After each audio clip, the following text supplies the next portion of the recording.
السلام علیکم محمد صاحب۔ وعلیکم السلام۔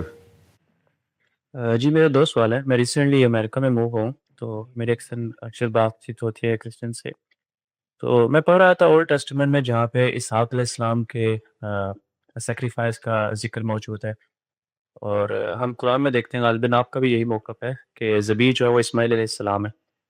تو کیا یہ چیز یہاں پہ کلیئر نہیں ہوتی کہ اسماعیل علیہ السلام کے لفظ کو اسحاق سے بدل دیا گیا ہے؟ مطلب کہ تورات میں لفظی تحریف بھی ہوئی ہے، معنوی تحریف کے معاملے میں تو اکثر علماء کہتے ہیں۔ تو تورات، زبور، انجیل، ان کتابوں کے بارے میں قرآنی موقف کیا ہے، کہ کیا صرف ان میں معنوی تحریف ہوئی ہے یا لفظی تحریف بھی ہوئی ہے؟ دوسرا سوال بخاری کی ایک حدیث کے بارے میں ہے، وہ بھی اسی سے ریلیٹڈ ہے، جہاں پہ ابراہیم علیہ السلام سارہ علیہ السلام سے کو اپنی بہن کے طور پر پریزنٹ کرتے ہیں، اپنی جان بچانے کے لیے غالباً۔ تو قرآن میں جو ان کا کردار پیش کیا گیا ہے، وہ بڑے غیور ایک پیغمبر کا، نبی کا، اور ایک عام بندہ بھی اس بات کو تصور نہیں کرتا کہ وہ اپنی جان بچانے کے لیے اپنی بیوی کو اس طرح جانے دے، ایک بادشاہ اس کو لے جائے اور وہ اپنی جان بچانے کے لیے اس طرح کے الفاظ کہہ دے۔ تو بائبل میں یہ اسٹوری تو موجود ہے، تو آپ اس کو کیسے دیکھتے ہیں کہ کیا یہ ٹکڑا اسرائیلیات میں سے ہے یا واقعی اس کی کوئی اور توجیہ موجود ہے؟ جزاک اللہ۔ یہ یقیناً اسرائیلیات میں سے ہے۔ ہمارے ہاں بھی اس طرح کی بہت سی چیزیں داخل ہو گئی ہیں۔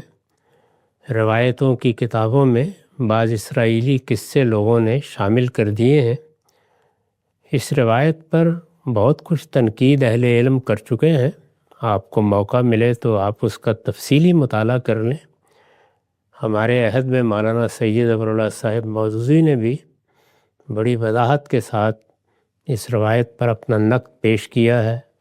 استاد امام نے بھی اس پر متعدد مقامات پر اظہار خیال کیا ہے، اور خاص طور پر قرآن میں جو اس کے بعض حصے زیر بحث آئے ہیں، وہ آپ تدبر القرآن میں بھی دیکھ سکتے ہیں اور تفہیم القرآن میں بھی دیکھ سکتے ہیں۔ میں نے بھی اپنی تفسیر میں اصولی موقف بیان کر دیا ہے۔ یہ چیزیں چونکہ وضاحت کے ساتھ لکھی جا چکی ہیں، تو ان کو آپ وہاں پڑھ لیجئے۔ پہلے سوال کے جواب میں یہ عرض ہے کہ بائبل تورات نہیں ہے، بائبل میں تورات ہے۔ تورات بہت مختصر سی ہے، وہ 60-70 صفحے کی کتاب ہے، اور بائبل 1600 صفحے کی کتاب ہے۔ بائبل تاریخ ہے۔ یہ جو آپ پڑھ رہے ہیں، یہ یہود کی بیان کردہ تاریخ ہے، جیسے ہمارے ہاں البدایہ والنہایہ ہے، ابن اسیر کی الکامل ہے، یا طبری کی تاریخ ہے، اسی طرح کی تاریخ ہے۔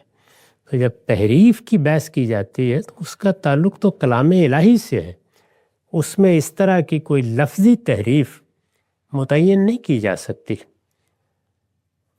جو کچھ ہوا ہے وہ یہ ہے کہ بدقسمتی سے اصل زبان میں یہ کتابیں محفوظ نہیں رہ سکیں۔ اب ان کے ترجمے ہیں، ترجمے میں جو غلطیاں ہو جاتی ہیں یا بعض توضیحی چیزیں داخل ہو جاتی ہیں، وہ ناگزیر بھی ہوتی ہیں، وہ داخل ہو گئی ہیں۔ اس لیے تورات کو ہمیشہ الگ سمجھیے۔ تورات 5ویں کتاب ہے، جس کو کتاب استثناء یا ڈیوٹرانومی کہتے ہیں۔ ان کتابوں میں، یعنی گنتی میں، خروج میں، اسی طریقے سے اخبار میں، ایک ترتیب کے ساتھ تاریخ بیان ہوئی ہے۔ اس کے درمیان میں نزولی ترتیب سے تورات بھی آ جاتی ہے، لیکن وہ ساری تورات نہیں۔